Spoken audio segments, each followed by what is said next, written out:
ठीक है। अब हमें क्या करना है, एपीटी को यूज करने के लिए हम लिखेंगे एपीटी। तो एपीटी लिखें।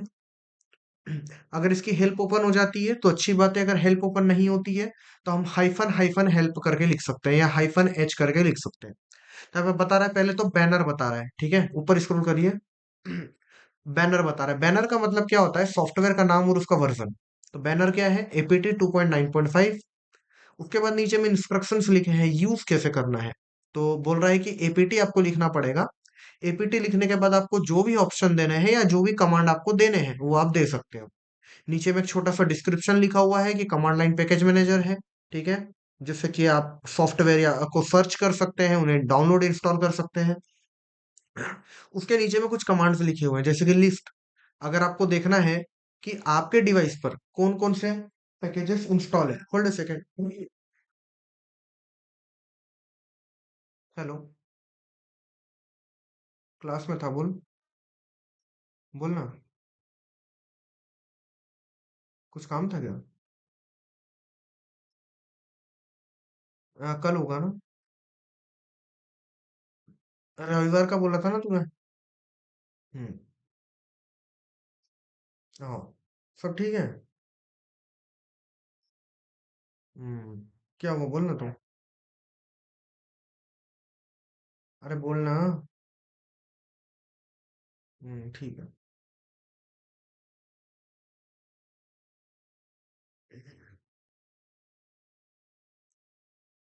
ओके। तो अब देखिए यहाँ पे कमांड्स अगर आप देखोगे तो एपीटी लिस्ट से क्या होगा, देखो अभी सब चीजों को अपन नहीं देखेंगे यहाँ पे, बेयर मिनिमम के साथ चलते हैं। लिस्ट क्या बोल रहा है कि आपके डिवाइस पे जो भी पैकेजेस या जो भी सॉफ्टवेयर इंस्टॉल होंगे उनकी लिस्ट दिखा देगा। सर्च के साथ अगर आप एपीटी को यूज करते हो, एपीटी सर्च, तो पैकेजेस सर्च कर सकता है। ठीक है, इंस्टॉल से इंस्टॉल होगा, री इंस्टॉल से री इंस्टॉल होगा, रिमूव से रिमूव हो जाएगा, डिलीट हो जाएगा। ठीक है। और स्क्रॉल करोगे तो दो और ऑप्शन है नीचे, एक है अपडेट और दूसरा है अपग्रेड। ठीक है। तो इन दोनों के बीच में डिफरेंस समझ लेते हैं। ठीक है। अपडेट क्या है, update list of available packages. तो जब भी आप एपीटी अपडेट करोगे तो ये जो पैकेजेस की लिस्ट है उन्हें अपडेट करेगा, एक तरीके से रिफ्रेश करेगा। जो भी नए नए लिंक्स बने हैं, जो भी नए नए डायरेक्टरीज बनी है, रिपोजिटरी बोलते हैं हम जिसे, उन रिपोजिटरीज को अपडेट करेगा। ठीक है, तो एक तरीके का रिफ्रेश है जो अपडेट कमांड होता है, तो ये भी जरूरी होता है। दूसरा जो है वो है अपग्रेड। अपग्रेड क्या बोल रहा है कि जो भी पैकेजेस है उन्हें अपग्रेड करेगा लेटेस्ट वर्जन पे। ठीक है। तो अपडेट और अपग्रेड दोनों में फर्क समझना। अपडेट करेगा, रिफ्रेश करेगा एक तरीके से लिस्ट को, रिपोजिटरीज को। और जो अपग्रेड है ये करेगा, अपग्रेड करेगा पैकेजेस को, लेटेस्ट वर्जन पे अपग्रेड करेगा, या फिर अपडेट भी बोल सकते हो, लेकिन कमांड है अपग्रेड। ठीक है। तो यहां तक समझ में आया। इनको अब अपन ट्राई करने वाले हैं। चलो, बहुत बढ़िया। ठीक है। तो ये चीजें हैं। अब देखो, अगर आप करो, एक बार लिखो एपीटी अपडेट।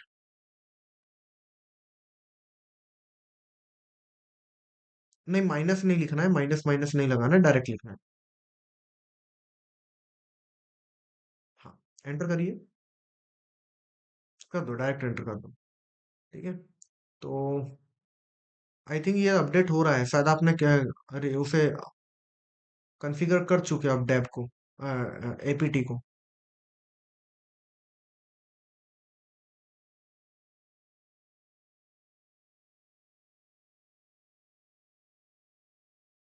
ये आपने एपीटी कॉन्फ़िगर कर दिया था क्या?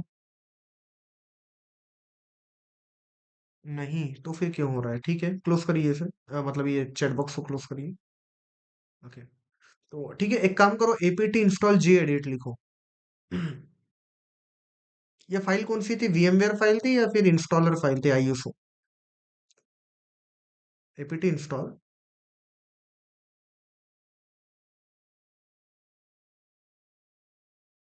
वीएम वाली थी, ठीक है। एपीटी इंस्टॉल जी एडिट। जी एडिट एक सॉफ्टवेयर का नाम है, एक टेक्स्ट एडिटर है नोटपैड की तरह, एंटर करिए। ठीक है। तो ये बोल रहा है कि इंस्टॉल कर लिया जाए, तो ठीक है, मेरे हिसाब से कर देगा, वाई करो। ठीक है। तो इंस्टॉल करने भी लगा आई थिंक, है ना? तो बिल्कुल इसका एपीटी ऑलरेडी कॉन्फ़िगर है। ये नीचे में जो पॉपअप है ना, इसे हाइड करिए। ठीक है। तो चेंजेस कहाँ करना है वो मैं आपको बता देता हूँ। ठीक है, ऑलरेडी आपका कॉन्फ़िगर्ड है साक्षी। तो अब देखिए, हाँ, क्योंकि हमें एपीटी को कॉन्फ़िगर करना है, कॉन्फ़िगर मतलब सेटिंग्स वगैरह चेंज करनी है। तो आप मुझे बताइए कि जो कॉन्फ़िगरेशन फ़ाइल होती है, वो कहाँ होती है?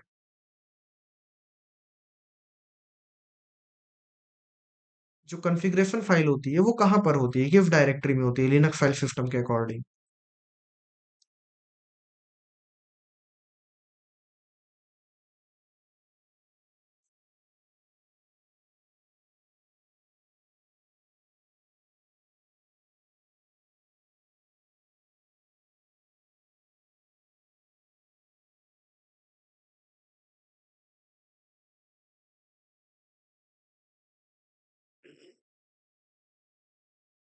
बिल्कुल, ईटीसी में होती है। बिल्कुल, हाँ जी। तो अब हम क्या करते हैं, ईटीसी डायरेक्टरी में जाते हैं। तो अभी मैंने आपको बताया नहीं है नेविगेट कैसे करना है, अब मैं धीरे धीरे आपको बताता चल रहा हूँ। ठीक है, तो अगर आपको एक डायरेक्टरी से दूसरी डायरेक्टरी में जाना है तो आपको लिखना होता है सीडी। सीडी का मतलब होता है चेंज डायरेक्टरी। ठीक है, अब वो पाथ लिख दीजिए, सीडी स्लैश ईटीसी। ईटीसी था रूट लोकेशन के अंदर, तो स्लैश ईटीसी। और ईटीसी के अंदर एक डायरेक्टरी होती है एपीटी नाम की, तो स्लैश एपीटी भी लिख दीजिए। ठीक है, एलएस करिए।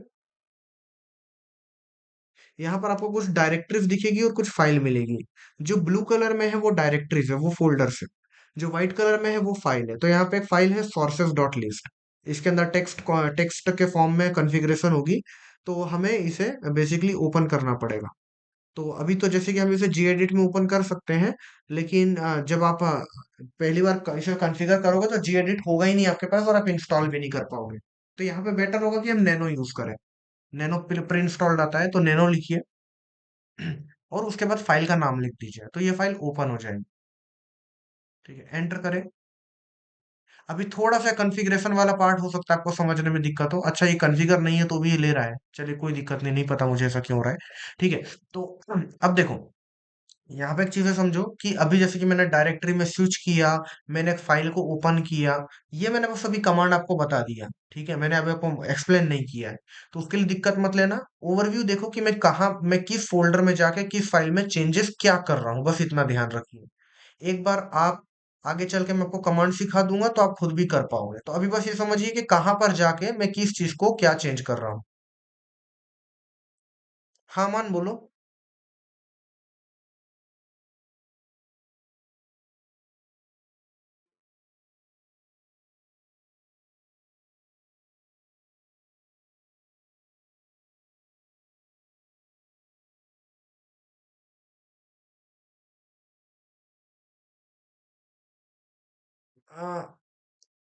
कॉन्फ़िगर्ड आता है बोल रहे हो 2024 पे?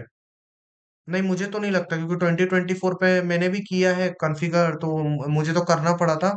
और कल ही मैंने कॉन्फ़िगर किया है किसी और के डिवाइस पे। नहीं पता, हो सकता है कोई नया वर्जन कल परसों में या फिर ऐसा कुछ रोल आउट हुआ होगा। या फिर सर, हो सकता है कि फाइल जो ये मैंने उसे डाउनलोड दो कराई बार थी थोड़ी पुरानी होगी। सर हाँ सर जी। दो मशीन डाली मैंने अभी। हाँ हाँ। दो मशीन डाली मैंने अभी 2024 वाली। हम्म, तो उसमें मतलब मुझे एपीटी कॉन्फ़िगर करने की जरूरत नहीं पड़ी सर। अच्छा, तो हो सकता है इस लिंक ऑलरेडी से भी था ये उसमें उठा जो रहा है। वैसे लिंक ऑलरेडी ऑफ है। नहीं कुलदीप, अपग्रेड भी नहीं होगा। ना ही अपडेट होता है, ना ही अपग्रेड होता है, ना ही इंस्टॉल होता है, कुछ नहीं होता है। तो चलो ये ठीक है, कर रहा है काम, कोई दिक्कत नहीं। शायद एक ही लिंक से कर रहा है, लेकिन यहाँ पे करना क्या है वो मैं आपको बता देता हूँ। ठीक है, अगर किसी रीजन से दिक्कत आए, एरर आ जाए, अनेबल टू फाइंड पैकेज, ऐसा कुछ भी हो, तो फिर क्या करना है आपको, इसको कॉन्फ़िगर कर लेना है प्रॉपरली। ठीक है, यहाँ पे दो लिंक होती है, एक लिंक ऑलरेडी एक्टिव होती है, उसी से उठा रहा होगा, इस वजह से हो रहा है। ठीक है, तो अब क्या करिए, जो लास्ट वाली लिंक है, देखो यहाँ पे दो ही जगह पे लिंक है जो डेव से स्टार्ट हो रही है। एक है डेव वाली लिंक सेकंड नंबर पे, दूसरी है लास्ट वाली डेव एसआरसी, ये दोनों लिंक है।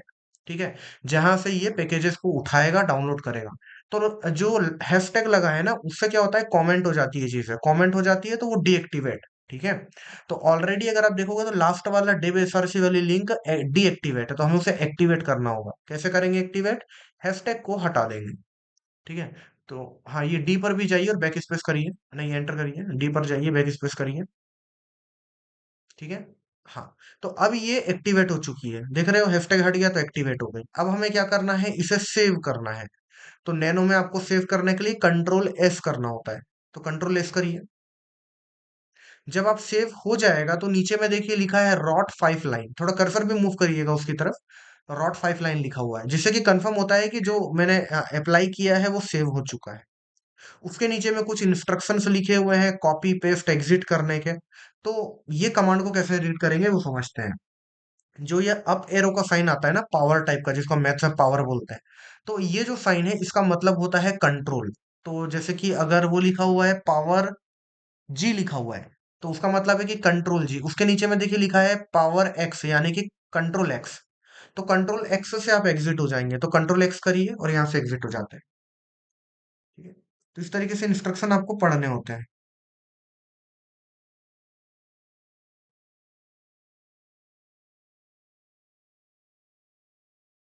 ठीक है, हो गया।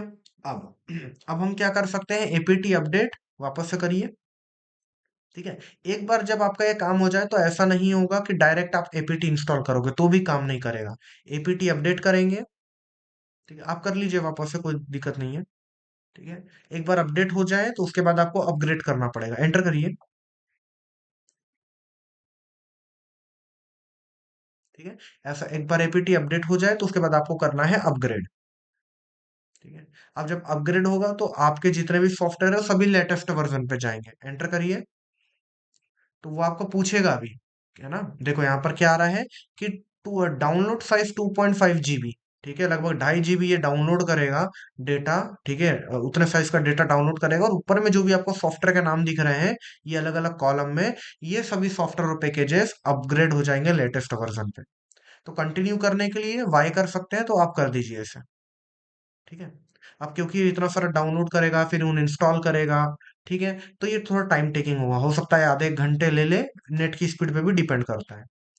एक बार जब ये हो जाए तो इसके बाद वापस से आपको अपडेट करना है और आपका एपीटी कॉन्फ़िगर हो जाएगा। क्लियर?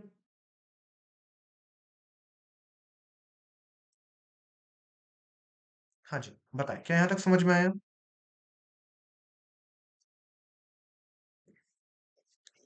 क्या किया हम जाके ईटीसी के अंदर गए। वहां पर एपीटी नाम की डायरेक्टरी थी, उसके अंदर एक फाइल थी sources डॉट लिस्ट, वहां जाके हैशटैग हटाया, फाइल को वापस सेव किया, अपडेट किया, अपग्रेड किया। और एक बार अपग्रेड हो जाए, ये सब डाउनलोड इंस्टॉल हो जाए, टाइम टेकिंग होगा, उसके बाद वापस से एक बार अपडेट कर देना है। और उसके बाद आप कुछ भी डाउनलोड कर सकते हो जो भी आपके एपीटी के स्टोर पे होगा। ठीक है।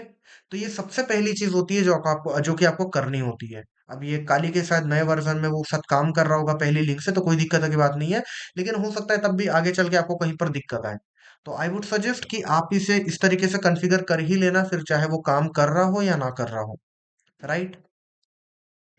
ठीक है। यहाँ तक किसी को भी कोई क्वेरी है तो पूछ लो, देन अपन आगे बढ़ते हैं।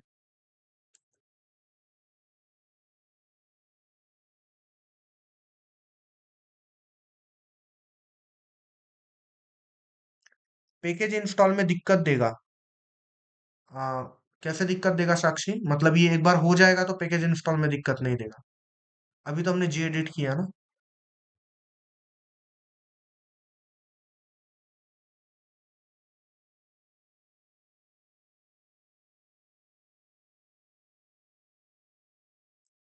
डब्ल्यूपी स्कैन और इसमें दे रहा था, डब्ल्यूपी स्कैन और फफ में दे रहा था, हाँ हो सकता है।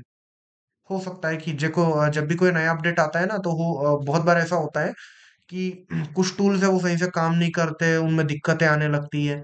तो इसलिए ना मतलब लेटेस्ट वर्जन पे जाना भी एक बहुत बड़ा कॉम्प्लिकेशन होता है, फिर चाहे वो पर्सनल लेवल पे हो या कॉमर्शियल लेवल पे हो। कई बार कंपेटेबिलिटी नहीं बैठती तो सॉफ्टवेयर या जो सर्विसेज चल रही होती है सर्वर पे वो भी बैठ जाती है। ठीक है। यही रीजन है कि मेरा इसमें अभी भी जो चल रहा है मैं 2023 का ही चला रहा हूँ, और शायद उसके पहले 22 ही चला रहा था, तो अभी तक मैंने 24 पे अपडेट नहीं किया है। ठीक है। तो वही रीजन है कि अपडेट क्यों नहीं किया, क्योंकि हो सकता है कुछ नए सॉफ्टवेयर से कुछ सॉफ्टवेयर हट जाते हैं, कुछ ऐड हो जाते हैं, और कुछ में दिक्कतें आने लगती है। चलिए, अभी तो वो जो भी दिक्कत आ रही है, ठीक है, पैकेज इंस्टॉल वगैरह में आपको जो भी है आप मुझे पर्सनली बता दीजिएगा, तो मैं आपको फिर गाइड कर दूंगा उसके लिए, क्योंकि ये आगे का पार्ट है।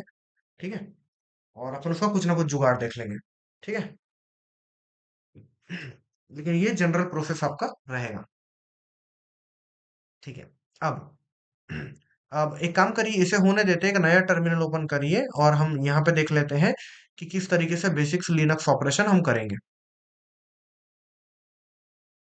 ठीक है, फुल स्क्रीन करिए, जूम इन करिए। जूम इन जूम आउट का तो आई थिंक कल मैंने बता दिया था। ठीक है, उसके बाद रूट परमिशन दीजिए।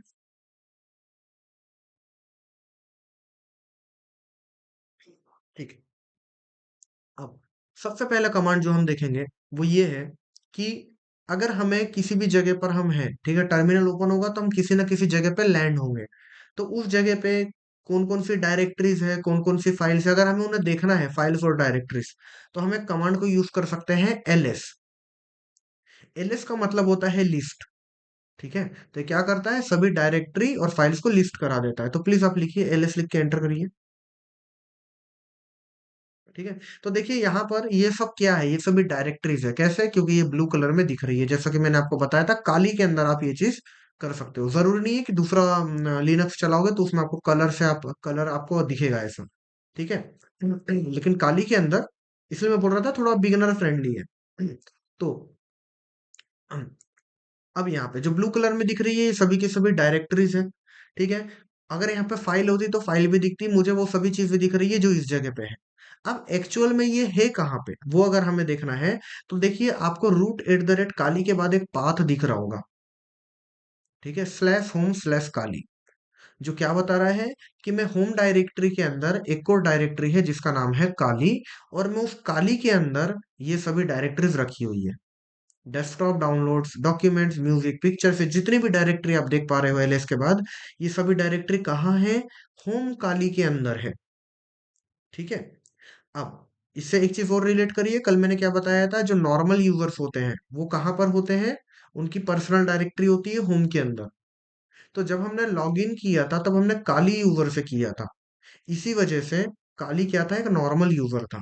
तो उसकी पर्सनल डायरेक्टरी कहाँ होगी? होम के अंदर होगी। तो होम के अंदर एक काली नाम की डायरेक्टरी बनी हुई है डेडिकेटेडली इसके लिए। अगर कोई दूसरा यूजर हमारे पास होता तो होम के बाद उस यूजर का नाम होता, उस यूजर का नाम की डायरेक्टरी होती।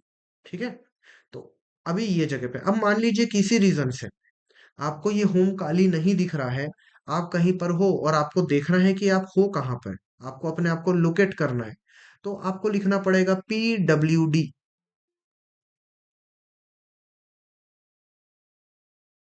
ठीक है, PWD का मतलब क्या होता है? प्रिंट वर्किंग डायरेक्टरी, यानी कि जिस जगह पे मैं काम कर रहा हूँ, जिस जगह पे मैं करेंटली हूँ, उस जगह को, उस वर्किंग डायरेक्टरी की लोकेशन प्रिंट कर दीजिए।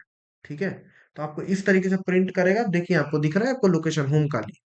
तो इस तरीके से आप आपकी लोकेशन पता कर सकते हो। अब ये बहुत ज्यादा इंपॉर्टेंट होता है, क्यों होता है आगे आपको पता चलेगा। ठीक है, नेविगेशन के अलावा भी। चलिए, अब हमने देख लिया कि फाइल देखते लिस्ट कैसे कराते हैं, ये देखा। हमारी लोकेशन कैसे चेक करते हैं, ये देखा। ठीक है, अब देखिए यहाँ पे काफी सारी डायरेक्टरीज है, तो हम क्या करते हैं, एक डायरेक्टरी खुद भी बनाते हैं। ठीक है, तो डायरेक्टरी बनाने के लिए जो कमांड होता है वो होता है mkdir।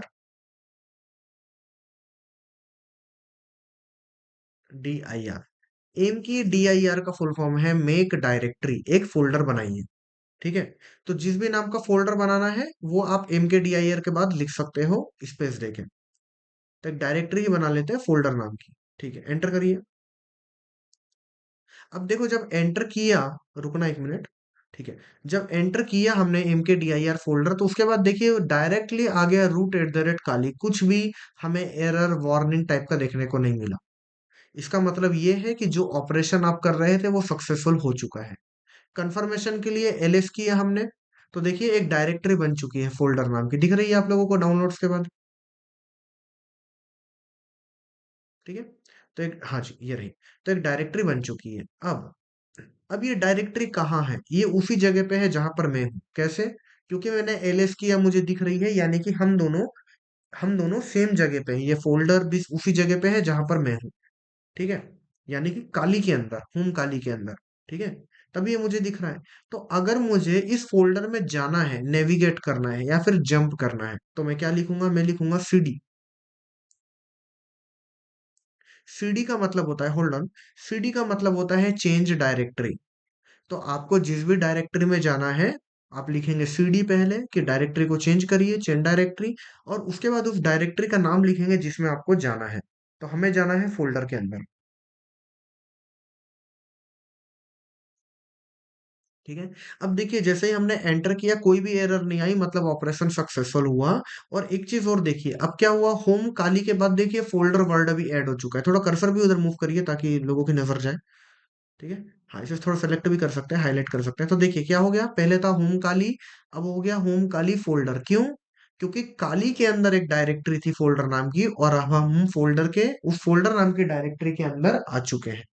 ठीक है। तो ये हमें जितना अंदर हम जाएंगे वैसे वैसे पाथ ऐड होता जाएगा, इस बात का ध्यान रखिए। ठीक है। अब हम आ चुके हैं फोल्डर के अंदर। अब मैंने सबसे पहले फोल्डर क्यों बनाया, क्योंकि हम अब कुछ फाइल बनाएंगे, उन्हें ओपन करेंगे, कॉपी करेंगे, रिमूव करेंगे, सब चीजें करेंगे। तो मैं नहीं चाहता था कि वहां पे पूरा मेसी टाइप का हो जाए हमारा जो काली है उसके अंदर। इसलिए हमने एक डेमो फोल्डर बना लिया है, डेमो डायरेक्टरी बनानी है जिसका नाम है डे फोल्डर। और जो भी करना है हम इसके अंदर करेंगे और लास्ट में इसे डिलीट कर देंगे, ताकि कुछ भी अनऑर्गेनाइज्ड टाइप का ना दिखे यहाँ पे। ठीक है, ऑर्गेनाइज्ड आपको रखना है। ठीक है। तो अब देखिए हमने क्या किया था, एक डायरेक्टरी बनाई थी। ठीक है। एलएस करिए एक बार। अब फोल्डर के अंदर क्या है अगर हमें देखना है तो एलएस करेंगे। अब देखो जब एलएस करेंगे तो कुछ भी नहीं दिख रहा है। इसका मतलब क्या है, जो फोल्डर है, जो फोल्डर नाम की जो डायरेक्टरी है वो ब्लैंक है, उसके अंदर कुछ भी नहीं है। ठीक है। तो अब इसके अंदर हम कुछ बनाते हैं, इसके अंदर कुछ मल्टीपल डायरेक्टरीज बना लेते हैं। कैसे बनाएंगे, वही सेम कमांड mkdir। ठीक है। अब देखिए इसके अंदर हम इसका मैं बताता हूँ नाम क्या रखना, डेमो, डेमो 1, डेमो 2 ऐसा करके आप कुछ रख सकते हो। ठीक है। रुको, लेकिन एंटर मत करना। अब देखो अगर आपको मल्टीपल डायरेक्टरी बनानी है ना, तो आप mkdir के साथ मल्टीपल नेम भी दे सकते हो। जैसे कि हमने दे दिया एक डेमो। ठीक है। एक को स्पेस देके एक को नाम लिख दीजिए। ठीक है, डेमो 1। एक और दे दीजिए। तो ये क्या करेगा, ये डायरेक्टरी बनाएगा इन सभी नाम की अलग अलग। ठीक है। तो इस तरीके से हम मल्टीपल डायरेक्टरी भी बना सकते हैं। ठीक है, एंटर करिए। कोई एरर नहीं, मतलब काम हो गया होगा। एलएस करके कंफर्मेशन करते हैं, एलएस हमेशा करिए कंफर्मेशन के लिए। तो देखिए डायरेक्टरी बन चुकी है, डेमो 1, डेमो 2।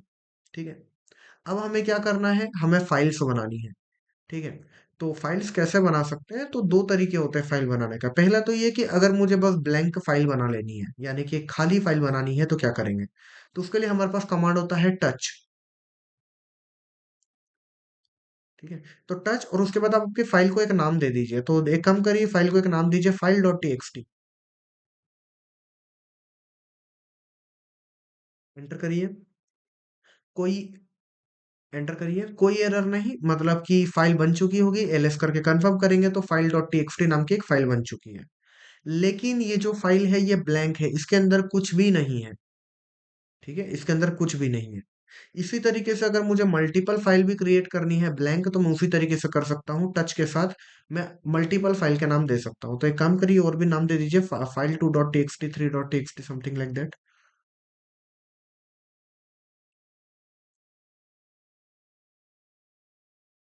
तो जैसे हमने डायरेक्टरी बनाई थी उसी तरीके से हम मल्टीपल फाइल भी बना सकते हैं यहाँ पे। ठीक है। फाइल 2.txt, फाइल 3.txt, इस तरीके से। तो मल्टीपल फाइल्स क्रिएट हो जाएंगी। एंटर करिए। कोई एरर नहीं, मतलब काम हो चुका होगा। एलएस करके कंफर्म करेंगे। अब यहाँ पे 4 फाइल बन चुकी है। ठीक है।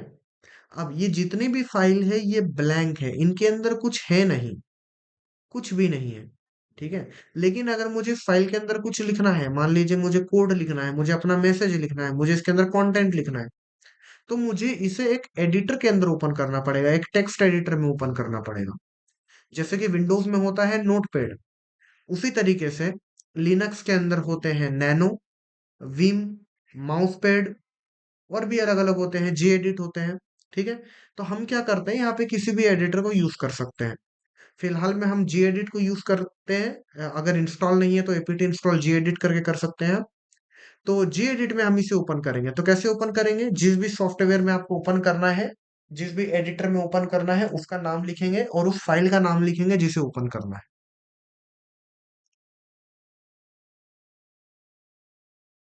ठीक है। जी एडिट सिंपल टू यूज है, इसलिए अभी इससे बढ़ रहे हैं आगे, आगे चल के धीरे से नैनो पे बढ़ जाएंगे, उसके आगे चल के विम पे भी बढ़ जाएंगे। एंटर करिए। ठीक है। अब देखो यहाँ पर ये फाइल ओपन हो चुकी है लेकिन इसके अंदर कुछ भी नहीं लिखा है, तो इसके अंदर कुछ भी लिख दो। एक काम करो, इसके अंदर लिखो हेलो वर्ल्ड।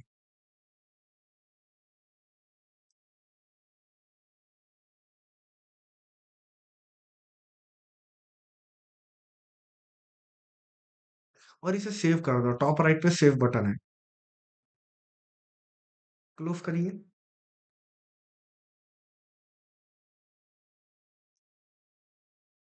ठीक है, एक बार एलएस करिए। ये देखिए, ये जो वार्निंग आ रही है इसको आप इग्नोर कर सकते हो। ठीक है, वार्निंग पे ध्यान मत दीजिए जब तक आपका काम हो रहा है।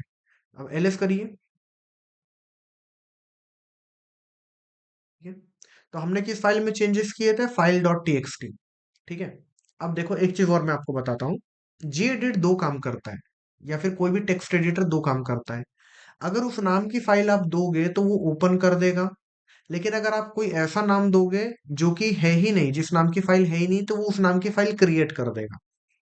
ठीक है, तो मान लीजिए मुझे एक फाइल बनानी है, उस फाइल के अंदर मुझे कुछ लिखना भी है, तो मैं ब्लैंक फाइल क्रिएट नहीं करूंगा, फिर मैं उसको एडिटर में ओपन नहीं करूंगा, मैं डायरेक्ट एडिटर में ओपन करूंगा।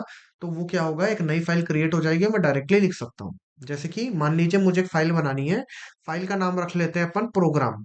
ठीक है, समझ लेते हैं प्रोग्राम डॉट टीएक्सटी। अब अगर मैं पहले अगर मुझे इस फाइल के अंदर एक फाइल बनानी है, तो पहले मैं क्या कर सकता हूँ, टच करूंगा, टच करके बनाऊंगा। उसके बाद मैं उसे जी एडिट या किसी दूसरे टेक्स्ट एडिटर में ओपन करूंगा। तो ये स्टेप्स को लंबा ना करके मैं डायरेक्टली एडिटर में ओपन करूंगा और एक नया नाम दे दूंगा। ठीक है, तो वही चीज मैं बता रहा था कि अगर ऑलरेडी एग्जिस्टिंग फाइल होगी तो वो ओपन हो जाती है, अगर कोई भी नया नाम दोगे तो एक नई फाइल उस नाम से क्रिएट हो जाएगी। तो हम क्या करते हैं, एक फाइल बनाते हैं, ठीक है, नए नाम से। वो जी एडिट की मदद से क्रिएट करेंगे, तो जी एडिट और एक फाइल दे दीजिए प्रोग्राम डॉट टीएक्सटी। ठीक है, तो देखना एंटर करेंगे, तो देखिए प्रोग्राम डॉट टीएक्सटी नाम की इसने एक नई फाइल बना दी, और मुझे डायरेक्टली बोल रहा है कि आप इसके अंदर कुछ लिख भी सकते हो। ठीक है, तो एक छोटा सा शॉर्टकट समझ लीजिए जैसा भी है। अब यहाँ पे आप कुछ लिख सकते हो। ठीक है, तो दिस इज माई प्रोग्राम लिख के इसे सेव कर दीजिए।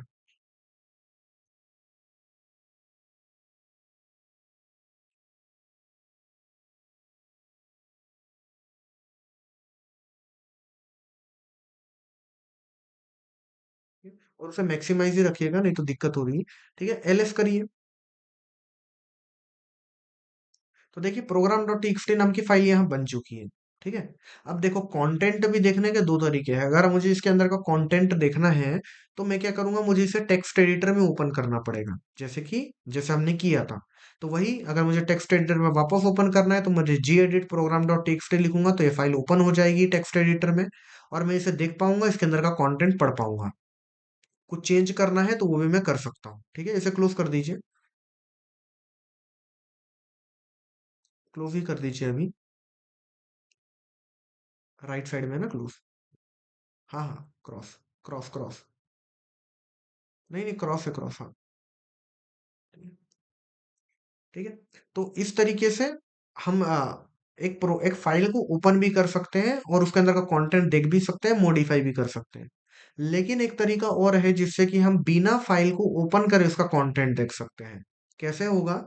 उस केस में क्या करेगा, फाइल के अंदर का जो कंटेंट है वो टर्मिनल पे प्रिंट हो जाएगा। ठीक है, वो टर्मिनल पे प्रिंट हो जाएगा, तो उसके लिए जो कमांड है वो है कैट, CAT। कैट का मतलब वैसे होता है कॉन्केटिनेट, जो कि एक प्रोग्रामिंग से रिलेटेड थिंग है, लेकिन उस पर मैं अभी नहीं जा रहा। कैट से आप अभी के लिए ये समझिए कि आप कोई भी फाइल है उसके अंदर का कंटेंट प्रिंट करा सकते हो टर्मिनल पे, तो फाइल ओपन भी नहीं होगी और आप उसका कंटेंट देख सकते हो। तो एक बार यहाँ पर उस प्रोग्राम डॉट टीएक्सटी लिखिए कैट के साथ, एंटर करिए। तो देखो आपको उसके अंदर में जो भी लिखा था वो यही टर्मिनल पे प्रिंट हो गया, फाइल भी ओपन नहीं हुई। मैं इसे एडिट नहीं कर सकता इस तरीके से। ठीक है, चेंजेस डायरेक्टली मैं नहीं कर पाऊंगा, लेकिन अगर मुझे सिर्फ कंटेंट देखना है तो मैं इस तरीके से कर सकता हूँ। चलिए, तो मुझे यहाँ तक बताइए कि यहाँ तक सभी को समझ में आया? हमने क्या किया अभी तक? हमने ये सीखा कि डायरेक्टरी कैसे बनाते हैं, उसके बाद डायरेक्टरी में जाते कैसे हैं, उसके बाद फाइल क्रिएट कैसे करते हैं, मल्टीपल फाइल मल्टीपल डायरेक्टरी कैसे क्रिएट करते हैं, फाइल को ओपन कैसे करते हैं, ब्लैंक फाइल कैसे बनाते हैं। ठीक है, और फाइल को सेव कैसे करते हैं, और उसके बाद फाइल के कंटेंट का प्रिंट कैसे कराते हैं। इतना बस हमने सीखा है अभी तक। तो बताइए मुझे, क्या यहाँ तक क्लियर है सभी को?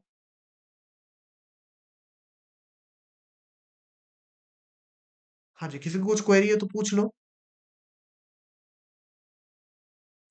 ठीक है। अब ये देख के लग रहा होगा कि समझ में आ रहा है, करने बैठोगे तो कमांड में गड़बड़ करोगे। ठीक है। तो ये चीज को समझ लेना कि बस देखने से काम नहीं होने वाला है, पूरी ट्रेनिंग देख लो, बिल्कुल जीरो वैल्यू मिलेगी अगर प्रैक्टिस नहीं कर रहे हो तो क्लास के बाद यही चीजें आपको करनी है। एक सैंपल डायरेक्टरी बनाई है, उसके अंदर मल्टीपल डायरेक्टरी बनाई है, मल्टीपल फाइल बनाई है, ओपन करिए, अपडेट करिए, प्रिंट कराइए, थोड़ा प्रैक्टिस करिए। ठीक है, तभी ये चीज हो पाएगी। और आई वुड सजेस्ट कि अगले 4-5 दिन तो दिन में 2 बार करिए, एक बार क्लास आने के पहले और एक बार जब भी आपको टाइम मिले। ठीक है। अब देखिए, हम फोल्डर में तो आ गए, लेकिन अगर मुझे वापस जाना है बाहर, तो बैक जाना है तो उसके लिए कमांड होता है cd डॉट डॉट। तो cd डॉट डॉट से आप बैक जा सकते हो। ठीक है, एंटर करें। तो देखिए, पहले होम काली फोल्डर था, अब सिर्फ काली रह गया है, फोल्डर हट गया। इसका मतलब क्या है कि मैं फोल्डर नाम की जो डायरेक्टरी थी उससे मैं बाहर आ चुका हूँ, और वो कहाँ पर था, वो काली के अंदर था, तो मैं भी काली में आ चुका हूँ, वापस मैं आ गया बैक। और अगर मैं वापस से एलएस करूँ तो आपको वो सभी डायरेक्टरी दिखाई देगी जो कि हमें पहले दे रही थी, और फोल्डर वाला डायरेक्टरी भी दिखाई देगा क्योंकि वो काली के ही अंदर था। ठीक है। तो इस तरीके से आप बैक आ सकते हो, डॉट डॉट से भी कई बार बैक आ जाते हैं, लेकिन सब जगह वो काम करता नहीं। ठीक है। चलिए, वापस से चलते हैं फोल्डर के अंदर।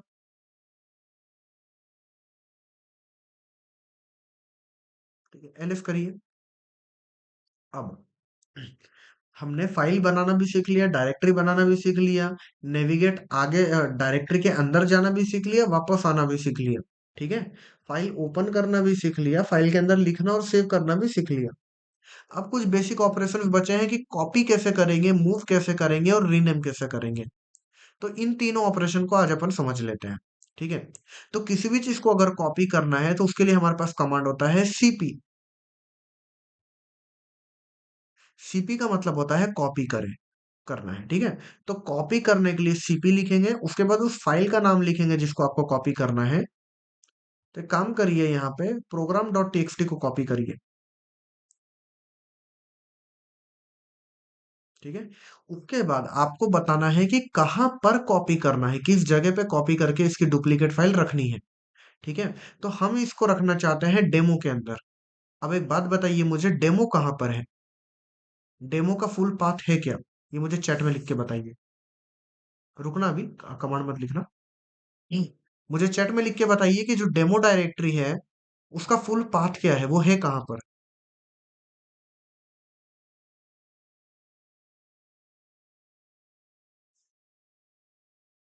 हाँ जी, आंसर करो जल्दी।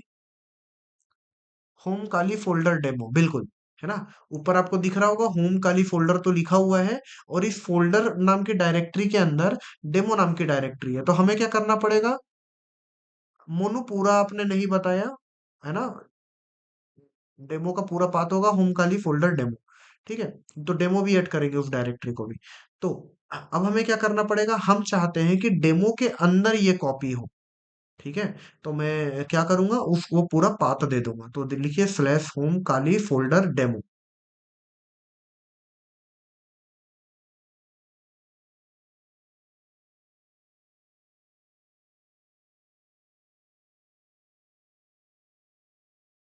ठीक है, एंटर करिए। ठीक है। कोई एरर नहीं आई, मतलब ऑपरेशन सक्सेसफुल हो चुका होगा। कंफर्म करते हैं, डेमो के अंदर जाके देखते हैं फाइल आ गई है या नहीं।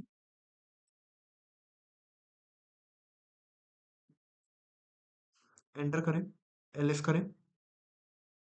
है ना? एंटर करके मत सोच लेना कि नहीं आई, एलएस भी करना होता है। ठीक है, तो इस बात का भी ध्यान रखना जो बिगिनर्स है। अब प्रोग्राम डॉट टीएक्सटी है, उस नाम की फाइल तो आ गई, क्या कंटेंट भी सेम है? तो केट करके बताइए मुझे, कंटेंट सेम है या नहीं। बिल्कुल। तो कंटेंट भी सेम है। चलिए, तो ये फाइल कॉपी हो चुकी है, एक बार वापस से बैक आइए।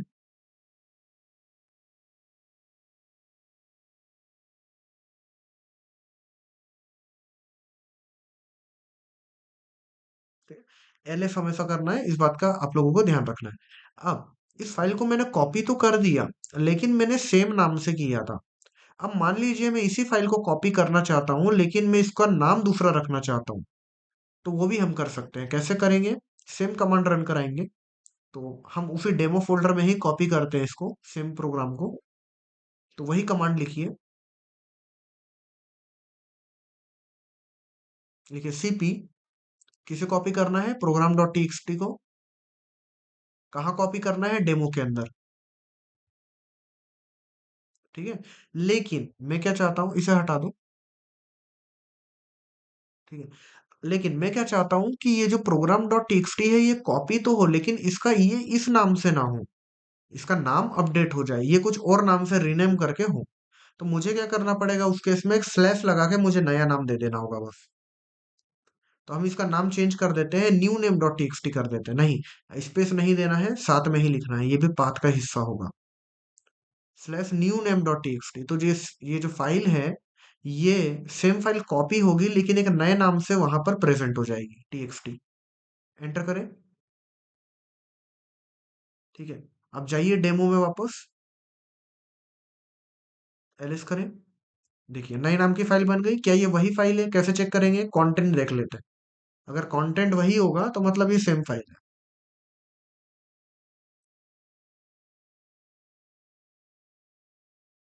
Okay fine. चलो। अब अब हमें क्या करना है, एक बार बैक आ जाइए।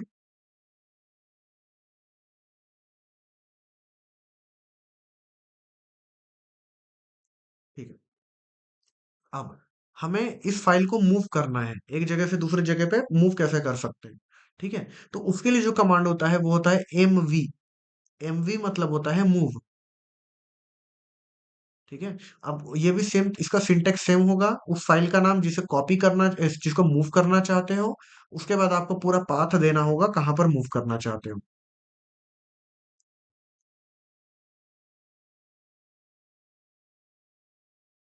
जी। तो यहाँ पर एक फाइल को सिलेक्ट कर लेते हैं। हम क्या करते हैं, फाइल डॉट टीएक्सटी को हम मूव कराते हैं।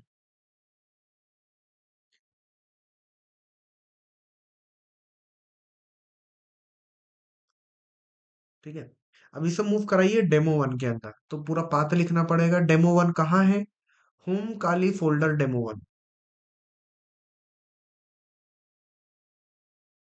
वापस से रिमाइंड करा रहा हूँ इस चीज को, वापस से जाके प्रैक्टिस करना। ठीक है। नहीं तो ये देखने से बिल्कुल नहीं होगा, देखने से लगेगा सब हो जाएगा लेकिन बिल्कुल नहीं होगा, 1% भी नहीं होगा। ठीक है। तो जाके इसे प्रैक्टिस करिए, दिन में दो दो तीन तीन बार करिए, जितना कर सकते हैं अगले 5-6 दिन। ठीक है, जब तक अपन प्रॉपर प्रैक्टिकल पे ना आ जाते। ठीक है। तो अब ये फाइल कहाँ होगी, फाइल डॉट टीएक्सटी मूव हो जाएगी इस लोकेशन पे, डेमो वन के अंदर। मैंने पूरा पाथ दे चुका हूँ, एंटर करिए।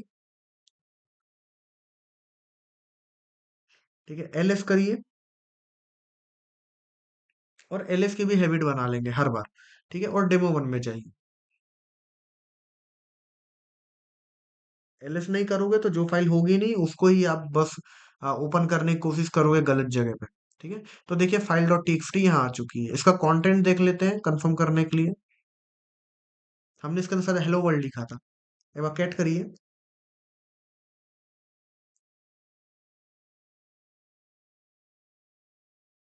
बिल्कुल। ठीक है। तो फाइल यहाँ पर आ गई। अब एलिस करें एक बार।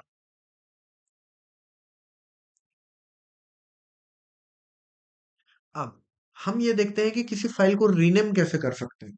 तो रीनेम करने के लिए हम मूव कमांड का ही यूज करते हैं। कैसे करेंगे, एमवी लिखें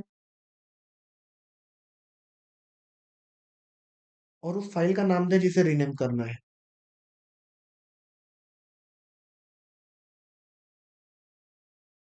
किसे रीनेम करना है, इसी को रीनेम करना है, फाइल डॉट टीएक्सटी, यही एक फाइल है इस जगह पे।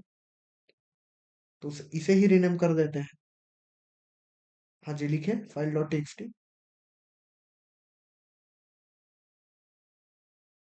ठीक है। तो मैं मूव कमांड का यूज कर रहा हूँ रीनेम करने के लिए। ठीक है। तो आपने उस फाइल का नाम दिया जिसे मूव करना है, आपको उसी जगह पे होना पड़ेगा जहां पर फाइल है। अब उसके बाद स्पेस देके नया नाम दे दीजिए बस। तो इसको दे दीजिए न्यू फाइल डॉट टीएक्सटी। तो इसका नाम चेंज हो जाएगा, रीनेम हो जाएगा न्यू फाइल डॉट टीएक्सटी नाम से। एंटर करें, एलएस करें, एलएस करें। तो देखो अब फाइल का नाम चेंज हो गया। पहले था फाइल डॉट टीएक्सटी, अब हमने रीनेम करके न्यू फाइल डॉट टीएक्सटी कर लिया।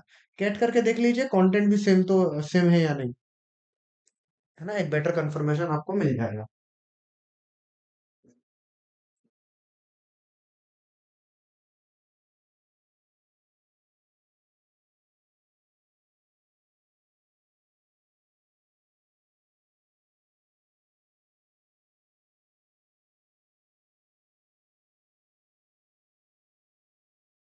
चले, ओके, फाइन।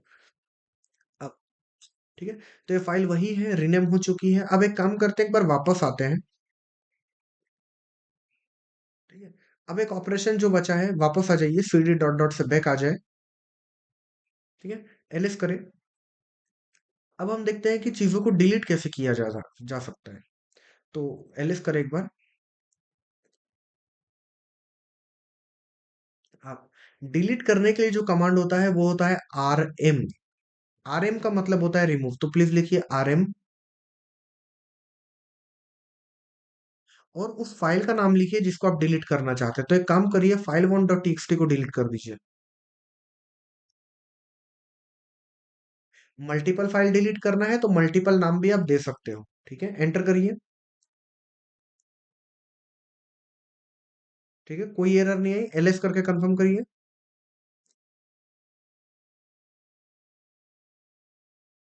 ठीक है, तो ये डिलीट हो चुकी है। ठीक है, अब देखो फाइल को तो इस तरीके से आप डिलीट कर लोगे, लेकिन अगर किसी डायरेक्टरी को डिलीट करना है तो चलिए डेमो को डिलीट करते हैं। सेम rm डेमो करिए, डेमो को रिमूव करना है। ठीक है, ये एक डायरेक्टरी है, तो क्या बोल रहा है, एरर आ गई है। rm जैसा कि मैंने बोला था, एरर पे ध्यान देना है आपको, एरर ही आपको सॉल्यूशन बताएगा। ठीक है, तो एरर अगर आती है तो उससे दिक्कत नहीं लेनी है, एरर पे ही सॉल्यूशन है, इस बात का ध्यान रखिए। तो क्या बोल रहा है, rm ये जो कमांड आपने लगाया, कैन नॉट रिमूव डेमो, ये डेमो को रिमूव नहीं कर सकता। क्यों? Because it is a directory, लिखा है इज अ डायरेक्टरी, तो ये डायरेक्टरी है, डेमो एक फाइल नहीं है, इसलिए रिमूव नहीं कर सकता।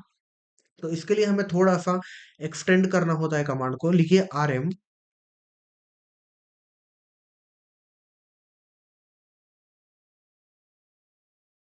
लिखिए rm स्पेस हाइफन rf, और उस फाइल का नाम एंटर मत करना,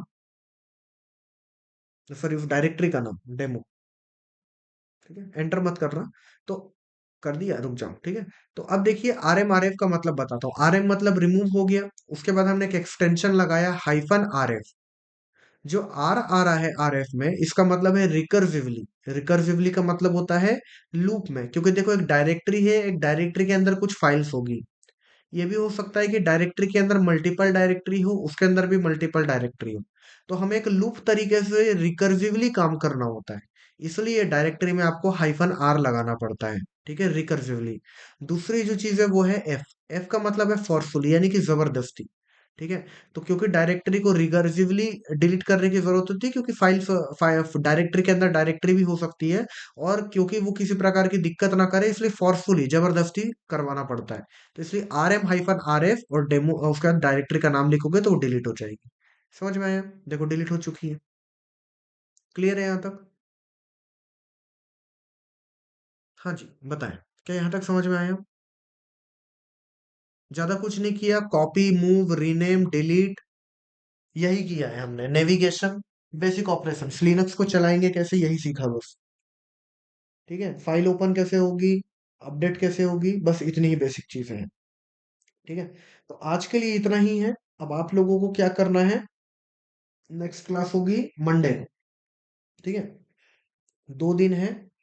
जो लोग पहले से कर चुके हैं ये सब चीजें, जिनको आता है वो जाके बैंडिट की लैब सॉल्व करिए।